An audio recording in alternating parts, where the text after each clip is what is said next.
Hello and welcome to News Round, a recap of stories that made headlines during the week. I'm Ajaokuta. These are the headlines. Insurgents' activities rock Kaduna State in a series of terrorist attacks in the week.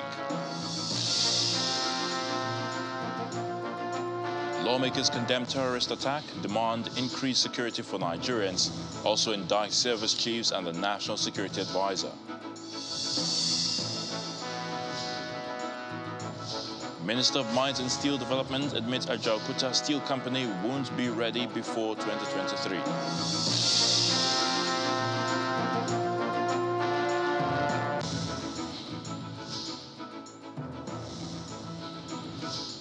Plus, Russia accuses Ukraine of attacking an oil depot in Belgorod in Russian territory. That's News Round in View.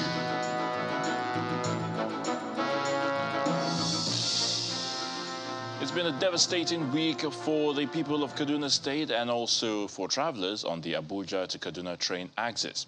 Now, for residents of Kaduna State, it began with an attack at the international airport that took the lives of 2 people. And then to the Abuja-Kaduna train attack, which happened 48 hours later, killing another 8 in the process. While the nation was still taking in the devastating news, the terrorists then struck again with another attack on the Abuja-Kaduna axis. And more recent is that which happened in Ungwa-Bulu's community in Chukun local government area. 2 were killed and some others kidnapped. It's been a dreadful time for Nigeria's rail transportation sector. On Monday, the gang mined the rail track using IED explosives, forcing the train carrying some 970 passengers to derail and stop. Soon, they started shooting sporadically, even as they attacked the VIP cabin of the train. 24 hours later, another attack is reported at Gidan rail station on the same Abuja to Kaduna axis. The Minister of Transportation, who was among the early visitors to Dutse, where the first attack took place, posted on his Twitter page pictures of him being interviewed by journalists. He also sends pictures of the damaged cabin and attributing the attacks to the delay of funds to the Nigeria Railway Corporation. According to an update from the Kaduna State government, the Nigerian Railway Corporation Passengers Manifest shows that 398 passengers bought tickets for the trip, but 362 were validated as having boarded the train. However, the manifest does not include the NRC staff and security officials who were on board. One of the reasons why most travelers patronize the railway is because of the safety, which can no longer be guaranteed. Of course, the travelers will be looking forward to the authorities to provide security that will return safety to the rail line. Ajaokuta Balogun. Still on the Abuja-Kaduna train attack, top hierarchy of the military visited the scene of the incident for security assessment. Led by the Chief of Defense Staff, Lieutenant General Lucky Rabo, and the Inspector General of Police, the team visited Dutse village, some kilometers away from the Rigasa train station. General Rabo, after the assessment, vowed that the perpetrators of the dastardly act will surely be fished out by the security operatives.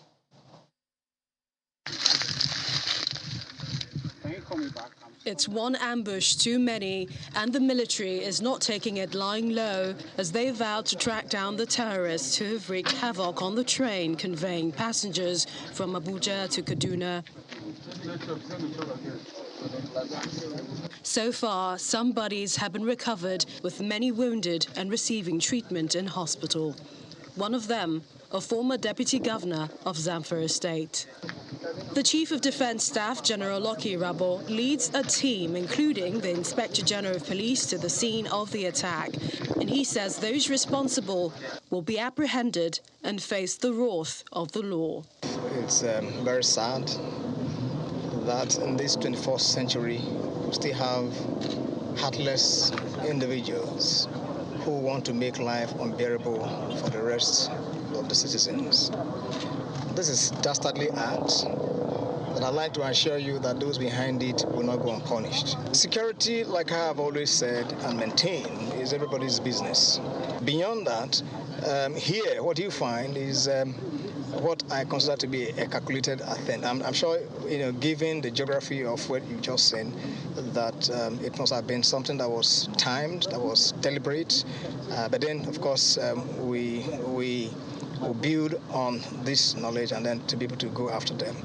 What I like to assure Nigerians is that those who indeed were responsible for this dastardly act will be punished and they'll be brought to justice. That is an assurance. And then to also say that the armed forces, the police, and of course security agencies, intelligence and security agencies remain very committed to ensuring that we have peace within our land. I'm sure if not for this very ignoble act of yesterday, for a long time we have had some form of reprieve. But of course we are not resting on our laurels. We're going to build on some of the lessons we've learned and then to see how well to drive it forward. Hours later, the Chief of Army Staff, Lieutenant General Farouk Yahya, and his team also visit the scene of the train attack. The team inspects the damaged train at Dutse village in Chikun local government area, just few kilometers to the Regasa train station, which is the last transit point of the train. The Nigerian Railway Corporation has temporarily suspended rail operations along that axis. October last year, there was a similar attack by bandits who detonated explosives on the rail tracks, forcing a disruption of train services on the route.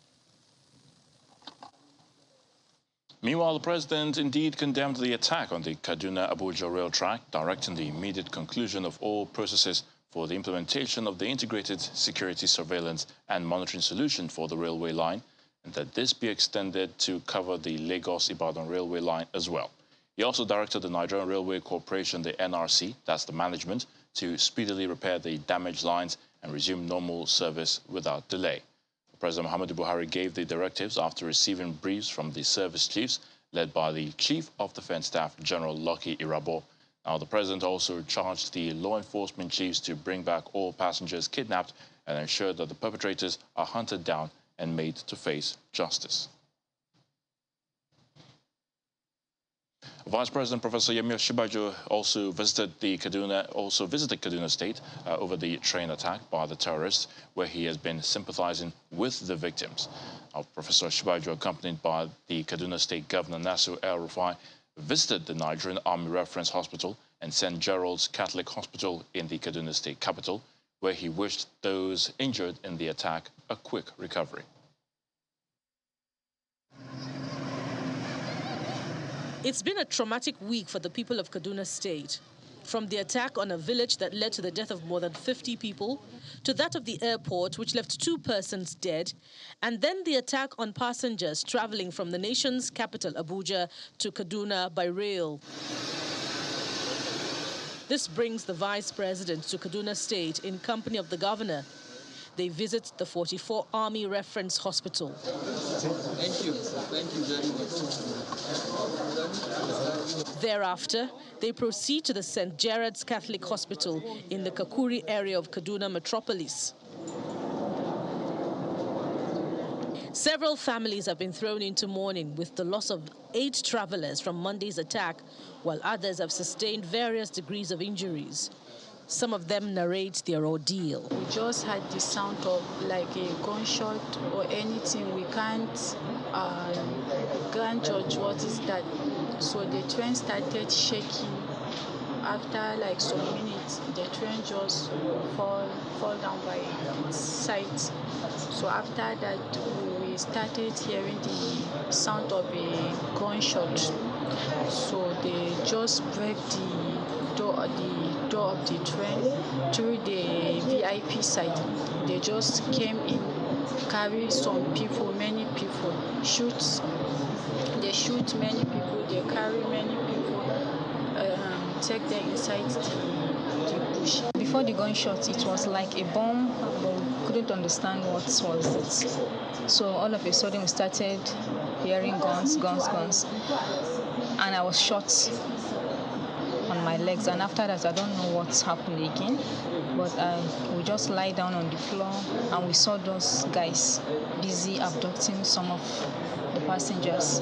After the visit, the Vice President addressed journalists, during which he expressed the President's condolences to those who lost loved ones, promising that government will do whatever it takes to stop a repeat of the tragic incident. Well, first of all, to extend the condolence of Mr. President and the government to families of those who lost their lives in this terrible tragedy, and of course the families of those who are injured, and all of the victims of this very unfortunate and tragic incident. We remain resolute in our commitment to ensuring that these sorts of things are prevented, and that as quickly as possible services are restored, and that the type of safety measures that are required are put in place. Kaduna State has witnessed several attacks in just a week.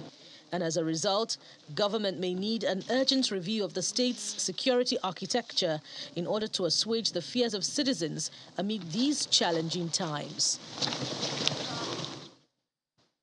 After Monday's attack, lawmakers in the House of Representatives expressed their disappointment in the nation's security agencies. This followed a motion drawing the attention of the House to the recent bandit attacks in Birnin-Gwari area of Kaduna State.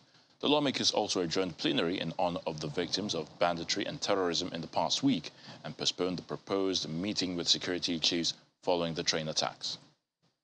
Can I have the attention of another day, another debate on security in the Green Chamber. On the operation of Air Force. This time, the attention of lawmakers is drawn to attacks by bandits in Birnin-Gwari area of Kaduna State, just days after bandits attacked the Kaduna International Airport, Gidon train station, and blew up a train on the Kaduna-Abuja rail service. Quite a number of times, the Air Force aircraft fighter will come, but I want to assure this House, it will flew left, right, and center as if we are celebrating Nigerian independence. But nothing ever dropped to attack those bandits. The contributions that follow suggest that lawmakers are tired of the seeming all-talk, no-action situation as they question the effectiveness of the security agencies, the National Security Advisor, and President Muhammadu Buhari. Is it not possible to close this chamber and join us and say we are not resuming here until the Commander-in-Chief perform his duty? I am not directly accusing him, but the buck stopped at the table of the Commander-in-Chief.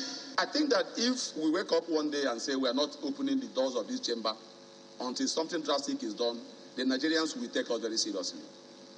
Because I want to believe that the security chiefs are overwhelmed with the situation. What is the job of the National Security Advisor? Do we have a National Security Advisor? All the agencies that have been mentioned are accountable to the National Security Advisor. And I'm calling for the resignation of the National Security Advisor. He must be removed. The majority leader is close to tears, while another lawmaker questions the utilization of funds released to security agencies. Nigerians must be allowed to take arms in defense of their innocent souls, defend their hard-earned resources and property. You leave your house, you won't know what happens to you the next day, and you continue to call yourself a free citizen, free Nigerian. We should suspend the releases of all the funds that we have appropriated to the security agencies till they tell us what they have done with what they have received so far. Honorable Ahmed Jaha is upset with one of his colleagues on his stand on the efforts of the security agencies. A member in this floor wrote a letter of commendation to one of the service chiefs that he is doing good. I got the copy of the letter. I know the honorable member, but I know the time I will scandalize him to the extent that the whole world will look down on him.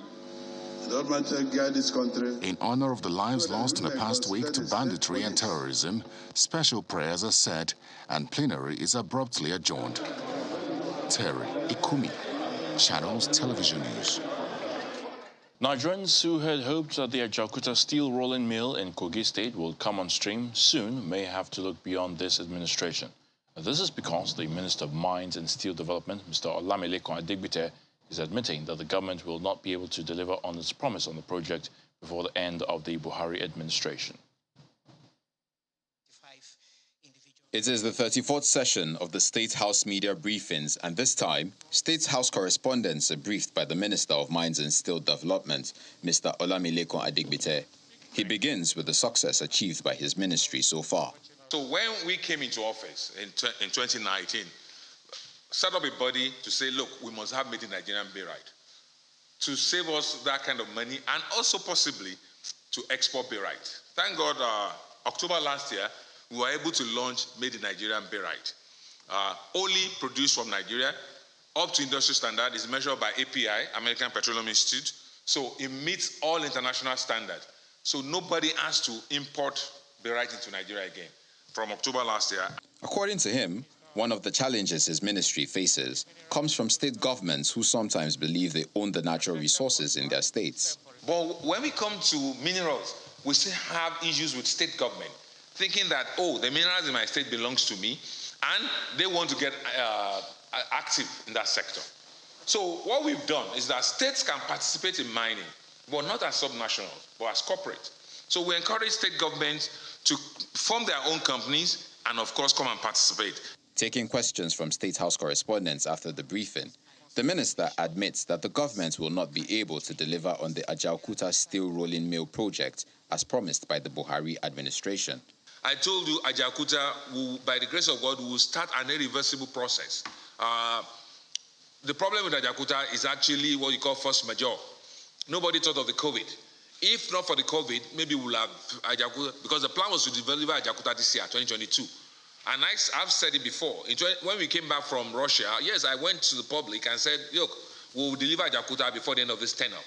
And I pray that I'll have a chance to go back and apologize and explain what happened to the people before I leave office. Yes, it's true, no fault of us. Everybody was gung-ho, we were ready to go. Unfortunately, COVID became a force majeure. Despite this setback, the minister is confident the Ministry of Mines and Steel Development has made progress in his time in office, contributing 10 billion naira to Nigeria's generated income in 2021, as opposed to the 2 billion naira it contributed in 2015.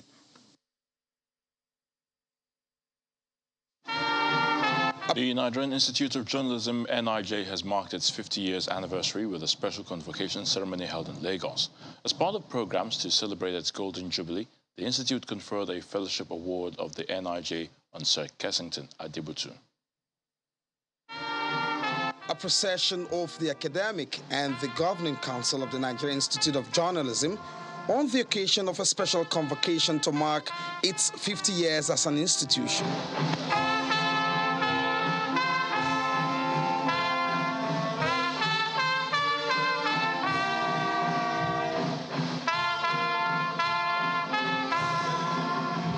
It's not just a convocation of the academic. The architecture comprises mainly an array of personalities and members of the fourth estate of the realm, journalists. When the conference is called to order, the business of the day commences. The Nigerian Institute of Journalism is marking its Golden Jubilee anniversary of the establishment of what is regarded as the foremost media training school in Nigeria, with the conferment of a fellowship award on an icon of philanthropy, Sir Kensington Adebutu, OON.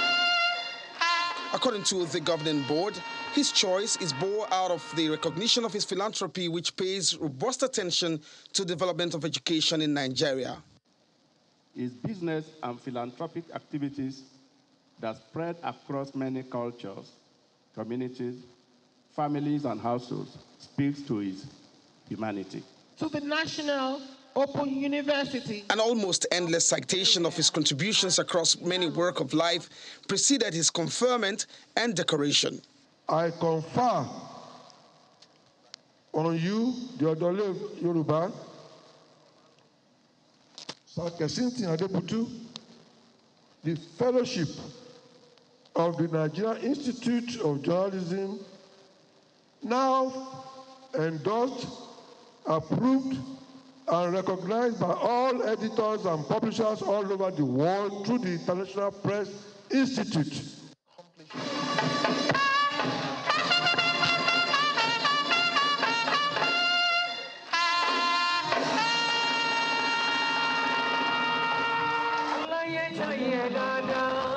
My heartfelt gratitude to the Chairman, Governing Council of the Institute, and to the journalists at large for considering me, my person, befitting of this award. May your pen never run dry. Amen.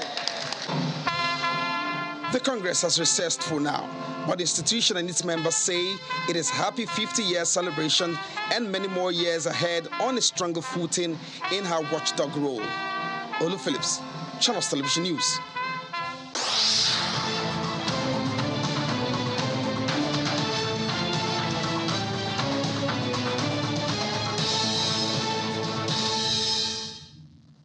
Finally, on News Round, Russia has accused Ukraine of carrying out an airstrike against a fuel depot in the Russian city of Belgorod. It's the first accusation of a Ukrainian airstrike on Russian soil since Moscow launched its invasion. And Ukraine's foreign ministry says it can't confirm or deny whether Kiev was behind the attack. Here's more on the situation and other developments on ground. Moscow says an alleged Ukrainian attack on fuel depot in the Russian city of Belgorod harms talks as negotiations resume online. The local governor said the attack was carried out by 2 Ukrainian helicopters, though Ukraine has not claimed responsibility. Ukraine's foreign minister says he has no information about who carried out the attack. I can neither confirm nor reject the claim that Ukraine was involved in this, simply because I do not possess all the military information. Local officials in Mariupol say Russian forces are blocking Ukrainian efforts to deliver aid to the southeastern port city. Tens of thousands of civilians remain trapped there. Buildings across the city have been destroyed by consistent shelling, including those in residential areas and public buildings such as hospitals. In other developments on ground, Ukrainian forces say they are making gains around Kherson, the only major city held by Russian forces. Regional officials also say Russian forces are withdrawing from the Chernihiv region of northern Ukraine, but have not yet left entirely.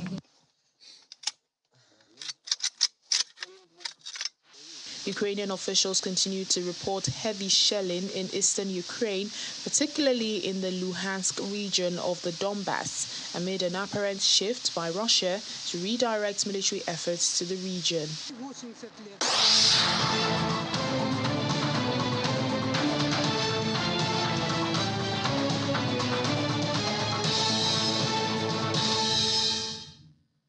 And that's News Round, a recap of stories that made headlines during the week. Many thanks for watching. I'm Ayotunde Balu.